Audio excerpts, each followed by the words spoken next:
We mentioned it a few minutes ago, the World Puddle Jumping Championships.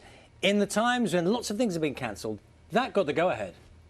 Nothing can stop a puddle jumping championship. I mean, why not? It would make no sense, really, to stop it. It's fantastic. And we've been building up to... This is one of the highlights of the programme for me, because we're going to announce the winner of the World Puddle Jumping Championships very shortly.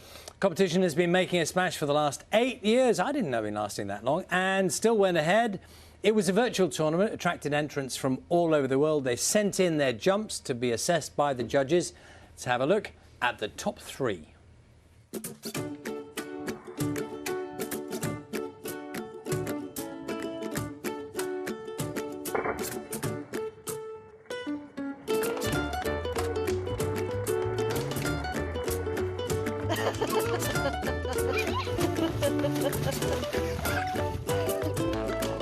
Ew, how wet are you now?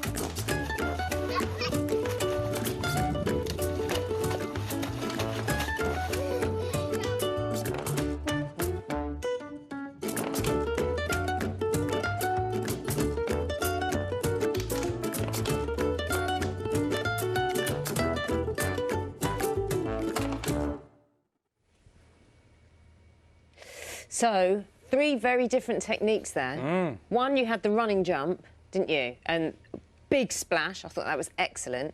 And then you had the pure joy of just spending time in a puddle with your buddy. Yes. That was brilliant. And then we saw the winner. Completely different technique, including rolling around in a puddle. That's Theo. He's 3 years old, and we can speak to him now. Very pleased to say, with his dad, Aled. And we'll speak to the competition judge, Rachel James, as well. Morning. Very good morning to you, Aled. What's happening there? What's going on? Yeah, it looks like chaos. Can we be the first ones to say, Theo, I hope you can hear us, well done on winning the championship. Thank you. Thank you. Can you, Theo, can you describe, maybe Dad, you can help as well, describe your technique for the jump that you did. Can you go through it for us? Yeah. So what did you do when you jumped in the puddle? Run. You ran. Yeah? Did you get very wet? Did you lie on the floor? Yeah. Aled, it's Naga here. We're watching Theo's magnificent champion-winning puddle jumping. Explain to me, would you, the rolling over in the puddle. Is that a normal thing? Not necessarily normal, but yeah, for him, yeah, he likes to get wet and muddy, so he found the biggest puddle in the park and decided to roll in it. So is this something that usually happens in the park, or was this specifically to, you know, go up against all of those who entered the puddle competition? No, it is. Well, he just went in the park, and yeah, he just likes finding muddy puddles and jumping in them. And how is Theo this morning? Because I see he's a little camera shy. He's obviously not shy of puddles, but a little camera shy this morning. Everything all right? Yeah, no, he's just a bit tired this morning. He's getting ready for nursery, so he's I don't know.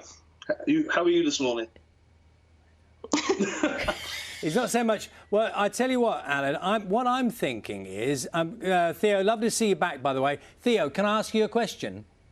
Can you hear me, Theo? Can I ask you a question? It's Charlie here. Can I ask you a question, Theo? Do you think your dad should also do the puddle jumping with you? Yes, because I'm thinking, Aled, that the picture I want to see next, congratulations on your son's award, is a father and son jump. Do you think? What do you think about that? Yeah, well, I used to do it all the time when I was his age, playing football in that park, getting muddy, so yeah, that wouldn't be a problem. Got the experience. We'd like to see the pictures. If it happens, we'd like to see the pictures. Definitely. I'll put it out there, father and son. Let's go to Rachel. You're the competition judge, so do you want to talk us through Aled's technique and what worked for you? Well, I think Theo was a very worthy winner.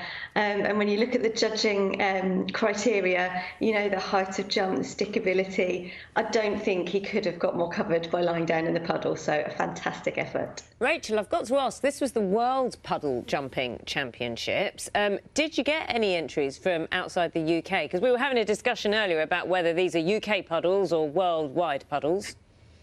We did. It was amazing, the response that we got. We've had entries from Italy, Ukraine, and we've had a fantastic entry from Australia as well. Oh, I think we can show the Australian one. This is, I see puddle jumping in the sunshine as well. Big run-up.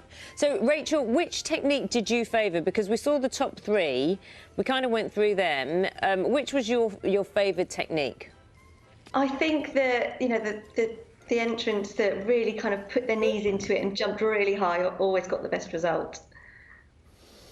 I think there should be a separate award, Rachel, for the person doing a puddle jump least appropriately dressed? Because these parents they're properly dressed. They've got wellies on. I kind of like it when you see a child doing it in really inappropriate clothing, and where the parents get genuinely quite annoyed. It happens. Absolutely. We had some great entries, some even that took their shoes off specifically to jump into the puddle. So that was always good to see. Well, thank you, Rachel. And Aled, Theo's dad, are you going to be out again today? I don't know what the weather's like. It's Monmouthshire you are, isn't it? Is it puddle weather today? Well, I'll be working and Theo's going to nursery, but once we finish work, we might go out and wander around, see if there's any puddles around for him to jump in. I tell you what, if you do, Aled, please will you send us a picture and we'll try to show it on the programme tomorrow, or a little video, because that would just be brilliant, because we'd love to see the puddle jumping tradition carry on in your family. If you did it when you were a kid, obviously Theo needs to continue it. Yeah, no problem at all. That'll be absolutely Excellent. fine. Has Theo vanished now? Has Theo had enough of his moment on breakfast television? Yes, he started getting a bit whingy. He's overtired, I think. So that's what happens. You get a bit of success, and look what happens. Yeah, look. They change, don't they? They change.